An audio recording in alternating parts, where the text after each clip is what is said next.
Well, cracking on with the old black tape job now. This wire got very, very wet, but I left it indoors hanging up for a couple of days and it's nice and dry now. So just doing the cable wrapping. I'm not going to go into the mega details of the cable construction and taping because you've seen that in the previous videos. If you haven't, look back at the last one or two and you'll get a good idea of kind of actually what I'm doing here. I'm just going to finish this off turbo quick, lay it out, make sure it fits, and then I'm going to show you another couple of things during this episode. Thanks for tagging along. I've laid the cable bundle out along the groove line. Let's give it a quick check over. As you may remember from a previous video, there were two train in section detectors, one for the branch, one for the suburban. Those two separate ones are split at the branch point here. After the train in section detectors, we move around the curve here to the next one, which is the train arriving. That's there. Train final approach. That's there. And train at the signal, which is there. At this point, there's three little spur-offs. One is the track power feed, one's a track centre for the trains, and this little bundle is for the signals. Moving off from the end of the platform, the cable bundle continues all the way through the junction.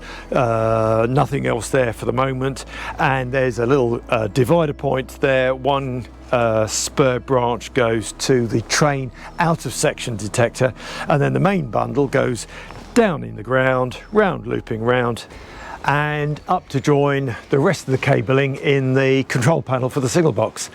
This area is still a bit of a mess. I've got some more sheets of ply to do some more roofing, so I've got another couple of projects on the go at the same time. The weather today is actually quite reasonable, but the forecast is not good. That's brilliant. All perfectly ready to install. I will coil the cable bundle up. I don't want to just leave it out for the time being.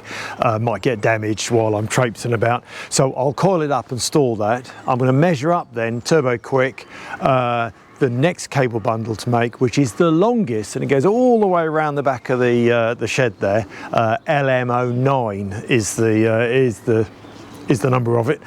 So I'll get to work on that next.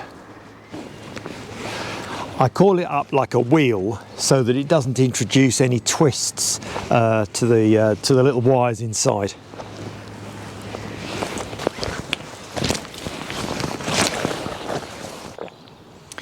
I was right about the weather. Bit showery, gap in the rain clouds at the moment. I've done a bit more on the roof around the back of the studio though, so I've made progress with that. Start for a hot cross bun.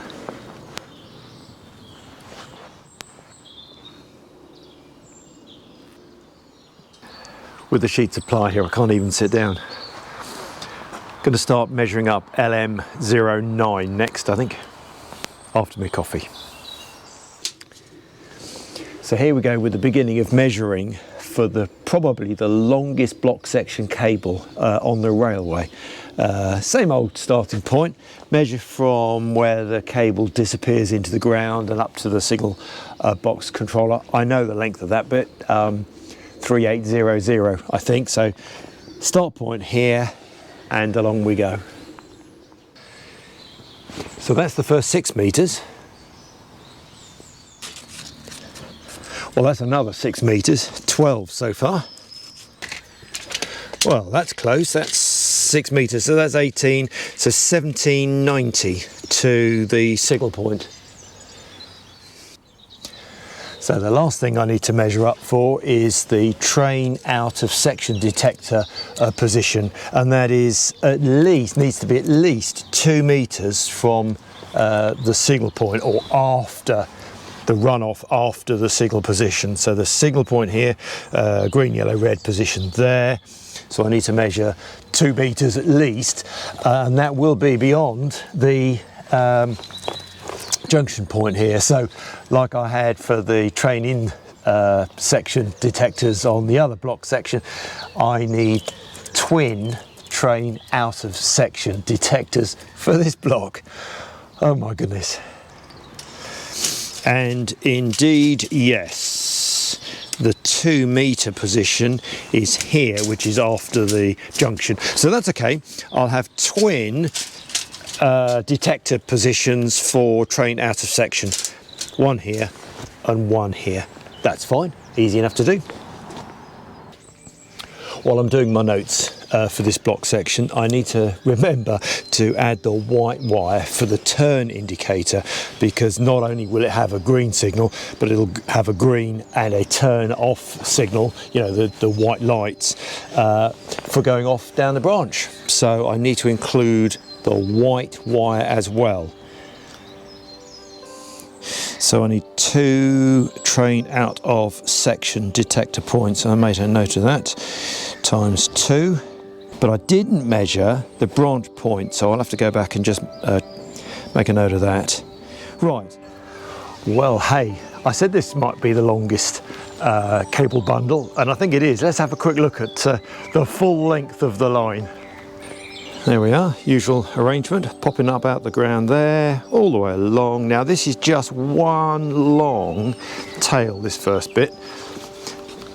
That's the signal for that section. So we go to, this is the first detector point, train in section. All the way around here, all the way around here. All bit of a squeeze. And then this is where the section signal is, yellow, green, yellow, red, and the white turn signal, all the way around here, branch point, and then the 2 separate train out of section signals. Right, I've just been talking about the signal that relates to the junction. Now you might be thinking, if you're into what block section control's all about with between signal boxes, who owns the junction and the signal? Well, that's a very important point, and I'll segue across to explain that right now.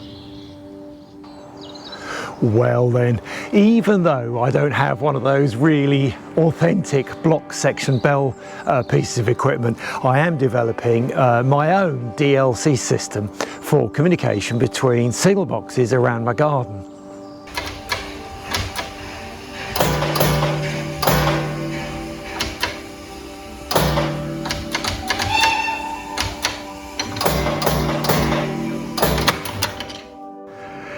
So with a particular focus on the installation of this new branch line and the junction there, let's look at the communication options there are between the signal box that'll be effectively here for Vista End and Linleys main signal box over there.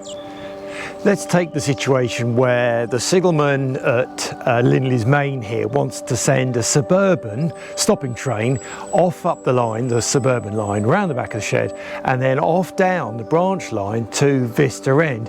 A signalman here can't just send the train away, turn the lights green and disregard what's going on at Vista End. There needs to be some inter-signal box communication, and that's where the DLC system really works well. So kind of mimicking the way that signalmen used to communicate, let's follow the routine that signalmen in the Linleys main signal box would communicate with the signalman here at Vista End. The centre of this diagram shows the suburban loop line and the branch junction off to Vista End. On the left are the relevant bits and pieces of the Linleys main signal box, and on the right are the matching bits and pieces in the Vista End box. Let's start the sequence with a stopper train waiting in platform 2 on the up suburban and due to head down to Vista End. Before departure, the signalman needs to contact the Vista End signalman to configure the line ahead. To do that, the Linleys main signalman sends a single ring or a beat on the block bell to Vista End signal box to call attention. The Vista End signalman is there and replies to the single bell by his own single beat acknowledgement. Linleys' main signalman, using the relevant bell code, sends his request to Vista N to ask, is line clear for a stopper Suburban? In my railways list, that's a 2 pause 1 on the bell. The signalman at Vista N considers his mimic display and replies, yes, the line is clear for a suburban stopper train, by sending back the same code. More or less at the same time, but the timing is not critical. Just the fact that both signalmen do the same thing, Linleys main and Vista N switches are pulled to reverse the R set of points to lead down the branch line. This action, as long as the interlockers in both signal box permit this to be done, will change the points. The Vista N signalman will pull his LM09 release lever. The Linleys main signalman pulls the signal at LM09 to green. The white turn signal lights will automatically come on as well. And then clear the signal at the end of the station, signal LM08, to release the train from the station. The signalman watches the train depart. LM08 will automatically turn red. Clear of the station, the signalman then replaces signal LM08 to normal. As the train continues around, the position on the track can be monitored by the track circuit lights on the mimic panels in both signal boxes. Passing signal LM09, it automatically turns red.